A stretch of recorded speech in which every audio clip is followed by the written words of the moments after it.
ఇండియాలోనే #1 varicose veins hospital Avis vascular centre. నమస్తే అమ్మా. నమస్తే అమ్మా. అమ్మ, చాలా మంది మీ వీడియోల కింద పెట్టినటువంటి కామెంట్స్ ని మేము ముందుంచుతానమ్మా. అలాగే. మొదటిగా ఏంటంటే, పీరియడ్స్ అయిపోయిన తర్వాత ఎన్ని రోజుల తర్వాత మనము దైవ కార్యక్రమాల్లో పాల్గొనాలి? అంటే ఇంట్లో చేసుకునే పూజా విధానం కావచ్చు, ఎన్ని రోజుల తర్వాత ఇంట్లో దీపం పెట్టుకోవచ్చు? ఇంట్లో దీపం పెట్టుకోవచ్చు అంటే ఆవిడ తప్ప ఎవరు పెట్టేవాళ్ళు లేరా? లేదు అది అనుకుంటే 5వ రోజు నుంచి పెట్టుకోవచ్చు. 4వ రోజు ఒకసారి స్నానం చేసి ఇంట్లోకి వస్తారు, కానీ పూజా కార్యక్రమాలు అవి పనికిరవు, అన్నీ ముట్టుకోరు, ఏదో కాస్త తిరగచ్చు ఇంట్లో. 5వ స్నానం అంటారు. 5వ రోజు స్నానం చేసిన తర్వాత అన్ని కార్యక్రమాలు యథాప్రకారంగా చేసుకోవచ్చు. ఆలయ దర్శనం ఆలయ దర్శనానికి కూడా 4వ రోజు లోపలికి వెళ్ళకూడదు. అక్కడ ప్రెమిసిస్ దాకా వెడతారంతే, దూరం నుంచి దండం పెట్టుకోవచ్చు. లోపలికి వెళ్ళి అర్చన అవి చేయించుకోవాలంటే 5వ రోజు స్నానం అయ్యాక వెళ్ళాలి. 5వ రోజు కూడా స్నానం చేయాలి. అమ్మా, ఏదైనా శుభకార్యాలు కానీ ఫంక్షన్స్ కానీ మనల్ని ఇన్వైట్ చేస్తూ ఉంటారు. పూజ అయిపోయిన తర్వాత వెళ్ళొచ్చు అనేది ఒక వాదన వింటుంటాం. అసలు ఎంతవరకు కరెక్ట్? పీరియడ్ లో ఉన్నప్పుడు మనం బయట వేరే వాళ్ళకి ఫంక్షన్లకి వాటికి ఎప్పుడు వెళ్ళొచ్చు అంటారు? ఈ 5 రోజులు ఆగాల్సిందేనా? ఏమో స్నానం చేసి వెళ్ళొచ్చు, కానీ వెళ్ళి కార్యక్రమంలో పాల్గొనకూడదు. దూరంగా కూర్చొని వాళ్ళు పెట్టే భోజనాలు అవి చేసి వచ్చేయచ్చు. లోపలికి వెళ్ళొచ్చు, ప్రెమిసిస్ లోకి వెళ్ళొచ్చు, కానీ వేదిక ఎక్కి పెళ్లి కూతురికి పెళ్లి కొడుకు అక్షంతలు వేయటం కానీ, పూజ చేస్తుంటే అక్కడికి వెళ్ళి మనం కూడా కొన్ని అక్షంతలు అవి వేస్తాం కదమ్మా, దేవుడికి పూలు పెట్టడం అవి, అవన్నీ అలాంటివి చేయకూడదు. దూరంగా ఉండొచ్చు. దూరంగా ఉండి మనం వచ్చామని మన ప్రెజెన్స్ వాళ్ళకి తెలియజెప్పడం అంతే. గృహప్రవేశాలకైనా అంతేనమ్మా? దేనికి దూరంగానే ఉండాలి. లోపలికి వెళ్ళడం, వాళ్ళ వెనకాల ఆవు అవన్నీ తీసుకెడతారు కదా, అవన్నీ తీసుకెళ్లేటప్పుడు పూజ చేసేటప్పుడు ఆ దగ్గరికి వెళ్ళొద్దు. వెడతాం, ఆ లోపల ఏదైతే గృహంలోకి వెడతారో అది కాక బయట ఏదో షామియానా అవి వేస్తారు కదా, అక్కడ కూర్చొని అందరినీ పలకరించి వచ్చేస్తూ ఉండొచ్చు. వచ్చామని వాళ్ళకి తృప్తి కలిగించడానికి అంతే. లోపలికి వెళ్ళడాలు, వాళ్ళకి మనం బొట్టు పెట్టి బట్టలు ఇవ్వడాలు, తాంబూలాలు ఇవ్వడాలు, ఇట్లాంటివన్నీ చేయకూడదు. తర్వాత ఆలయ దర్శనానికి వెళ్తూ ఉంటాం, మార్గ మధ్యలో ఒక్కొక్కసారి పీరియడ్స్ వచ్చేస్తుంది. కొన్ని సందర్భాల్లో గర్భగుడి లోపలికి వెళ్ళాక, ఆలయం లోపలికి వెళ్ళాక కూడా అన్ఎక్స్పెక్టెడ్ గా డేట్ వచ్చేస్తూ ఉంటుంది. అలాంటప్పుడు అంటే బయటకు వచ్చేస్తాం, కానీ మళ్ళీ పునర్దర్శనం చేసుకోవాలా? ఎందుకు అలా జరుగుతుందంటే, మేము ఏదన్నా చేయకూడని పని చేశామా?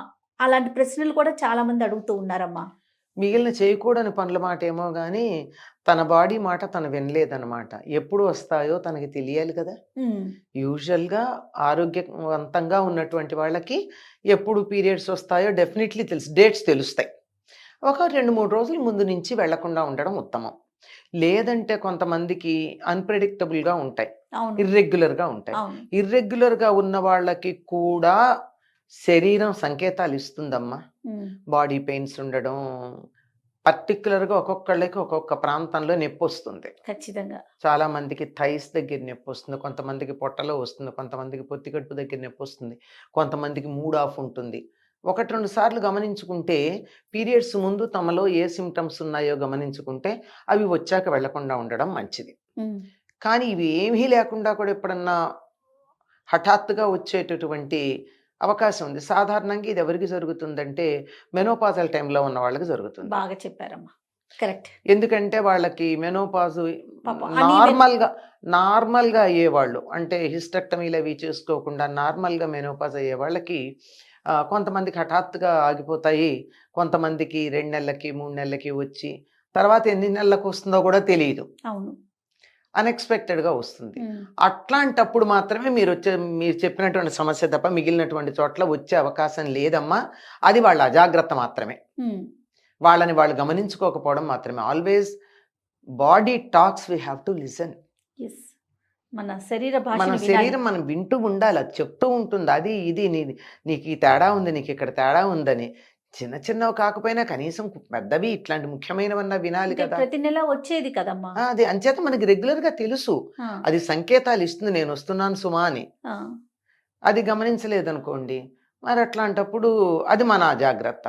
కానీ ఇందాకన్నా మెనోపాజల్ టైం అట్లాంటివి వాటప్పుడు మాత్రం ఎందుకో తెలియదు 6 నెలలు అయింది రాలేదు అనుకుంటారు, అసలు రావేమో అనుకుంటూ ఉండగా హఠాత్తుగా ఒకసారి అవును. ఏ గుడికో వెళ్ళి ఎన్నాళ్ళని మానేస్తారు. ఉమ్, వెళ్ళినప్పుడు వచ్చిందనుకోండి వెనక్కి వచ్చేస్తారు, దారిలో వస్తే వెనక్కి వచ్చేస్తారు. గుడిలోకి వెళ్ళి దర్శనం చేసుకుంటుండగా వచ్చిందనుకోండి, ఉమ్, కానీ సాధారణంగా రాదమ్మా. ఎందుకంటే బాడీకి మైండ్కి దగ్గర సంబంధం ఉంది. ఉమ్. ఉంది కదా, ఉంది ఉంది ఖచ్చితంగా. కదా. అవునమ్మా. అక్కడ దేవుడి మీద మీకు దృష్టి పెట్టినప్పుడు ఈ బాడీ ఈ రకమైన సంకేతాలు ఇవ్వదు సాధారణంగా, ఉమ్, రాదు. కనుక అయినా ఏదో మరి చెప్పలేం కదా, వచ్చింది అంటే వెనక్కి వచ్చేస్తాం. అదేమీ మన పాపము గీపము ఏం కాదు, మనం మన శరీరాన్ని వినలేదని తప్ప ఇంకేం లేదు. జాగ్రత్తగా వింటూ ఉండండి అంతే, అదేం పాపం కాదు. ఏం ఓకే. చేస్తాం, వెనక్కి వచ్చేసాం కదా, అక్కడ లేంగా. ఉమ్. అందువల్ల మరలా పునర్దర్శనం మళ్ళీ తర్వాత ఎప్పుడో ఒకప్పుడు ఎప్పుడు వీలైతే అప్పుడు చేసుకోవచ్చు. దానివల్ల మానసికంగా కుంగిపోవాల్సిన పని కానీ బాధపడాల్సినటువంటి అవసరం కానీ ఏమీ లేదమ్మా. ఓకే. తర్వాత ఇప్పుడు ఇది శ్రావణ మాసం కదమ్మా, ఉమ్. మనకి ఈసారి 3వ శుక్రవారం రోజు వచ్చింది. ఉమ్. మీరే చెప్పారు వీడియోస్ లో అవునమ్మా. కూడాను, ఉమ్. పెద్దలంతా చెప్తా ఉన్నారు. ఉమ్. ఒకవేళ ఆ రోజు కనుక ఉమ్. డేట్ ఉంది అనుకునేవారు ఉమ్. ముందుగానే కానీ వెనక తర్వాత కానీ చేసుకోవచ్చమ్మా. వరలక్ష్మి వ్రతం చేసుకోవచ్చు అంటారు. చేసుకోవచ్చమ్మా. ఓకే. వాటి ఎందుకంటే చేసుకోవడం ప్రధానం. ఇప్పుడు వీటన్నిటిలో కూడా ఆడవాళ్ళు చేసుకునే వ్రతాలన్నింటిలోనూ ఆడవాళ్ళ ఇబ్బందులను కూడా కన్సిడర్ చేసే ఏర్పాట్లు చేశారు. ఉమ్, అంచేత తప్పనిసరిగా తర్వాత చేసుకోవచ్చు. ఓకే. అదే రోజు చేసుకోవాలన్న నియమం అయితే కుదరదండి, కొన్నిసార్లు అనేక రకాలుగా కుదరదు. ఉమ్. ఇదే కాదు, ఇంకో కారణంగా కూడా కుదరకపోవచ్చు, అనేక కారణాలు ఉంటాయి. అవునవును. అలాంటప్పుడు పైగా పెళ్ళిళ్ళు మొదలైనాయమ్మా. శ్రావణ శుక్రవారం నాడు పెళ్ళిళ్ళు పెట్టుకుంటున్నారు. ఉమ్, పెట్టుకున్నారు అనుకో, అక్కడికి పెడతాం మనం, అవును. తప్పదు అత్యవసరంగా. ఆ, ఊళ్ళోనే అయితే కాస్త అటు ఇటు సమయం చేసుకుని పెడతాం, ఏదైనా కక్కుర్తిగా చేయడమే అవుతుంది, సావకాశంగా చేసుకోవడం అవ్వదు. ఉమ్, మరి అట్లాంటప్పుడు ఏం చేస్తాం, వేరే చోట్లకి వెడితే చేసుకోవడానికి వీలేదు, అప్పుడు ఏం చేస్తాం. అవును. అవును. అంచేత తర్వాతి వారం చేసుకోవచ్చు. తర్వాత జనరల్ గా చాలా ఎక్కువగా వింటున్న ఇంకొక ప్రశ్న అమ్మా, ఇంట్లో పసిపిల్లలు ఉన్నప్పుడు ఉమ్. లేదా ఎవరింటికైనా పసిపిల్లల్ని మనం చూడటానికి వెళ్తున్నప్పుడు పీరియడ్ లో ఉన్నప్పుడు వెళ్ళకూడదా? వెళ్ళొద్దు. ఓకే. దీనికి ఏమైనా ప్రత్యేకమైన వెళ్ళకూడదు reason అంటే ఏంటమ్మా? వెళ్ళొచ్చు దూరంగా, కానీ వాళ్ళని ఎత్తుకోకూడదు. ఓ, ఓకే. వాళ్ళని ఎత్తుకున్నట్టయితే ఇప్పుడు పీరియడ్స్ వచ్చినప్పుడు ఏం జరుగుతాయమ్మా, కొన్ని వేల టాక్సిన్స్ బాడీలోంచి బయటకు రిలీజ్ వస్తాయి. అవుతాయి. అవన్నీను మనిషి యొక్క థైమస్ గ్లాండ్ మీద ప్రభావం చూపిస్తాయి. ఉమ్, ఉమ్, అంచేత పిల్లలు నాజూగ్గా ఉంటారు, అంచేత వాళ్ళని తీసుకుంటే వాళ్ళకి ఇబ్బంది అవుతుంది. అలాగే మన వాళ్ళు ఇంట్లో చెప్తారు, తల్లికి పీరియడ్స్ రాగానే పిల్లాడు చిక్కిపోతాడు. ఉమ్, ఎందుకు అంటే తప్పదు, తల్లి దగ్గరికి ఎడతాడు. ఓకే. ఆ కారణంగా ఆహా. తప్పనిసరిగా ప్రభావం ఉంటుంది. అవును. అవును. అందుకే మనకు పూర్వం స్నానం చేసేటప్పుడు 4వ రోజున కథ చెప్పిచ్చేవాళ్ళు. ఉమ్, ఆ కథలో చెప్పే దాంట్లో ఒకటి ఏంటంటే, ఏదో పసిపిల్లల్ని చూసిన పాపం, పాడికుండను చూసిన పాపం, మర్రి చెట్టు నీడ దొక్కిన పాపం, ఇలాంటి కొన్ని లిస్టు చెప్తారు. ఉమ్, కుట్టిన పాపం, ఉమ్, ఇలాంటివి. ఇవి చెయ్యకూడదు అన్నమాట. ఓకే. ఇవి చెయ్యకూడదు అని చెప్పడానికి కథ రూపంలో చెప్పి, ఇలా ఒకవేళ నేను చేసుంటే ఆ సూర్యనారాయణమూర్తి ఆరోగ్య ప్రదాత ఆయన కదా, అవునవును. అనుగ్రహించు, అవన్నీ పోవాలి అని చెప్తారంటే, ఈసారి కథ చెప్పుకున్నామంటే అర్థం ఏంటి, నెక్స్ట్ టైం పీరియడ్స్ వచ్చినప్పుడు వీటిని మనం జాగ్రత్తగా పాటించాలి. పాటించాలి. పసిపిల్లలు మన పిల్ల అయితే తల్లికి తప్పదు, అవును. కానీ ఇతరుల పిల్లల్ని ఎత్తుకుని వాళ్ళని ఎందుకు మనం అనారోగ్యం పాలు చేయాలి. అందుకని ఎత్తుకోకుండా ఉండడం మంచిది. రైట్ అమ్మా.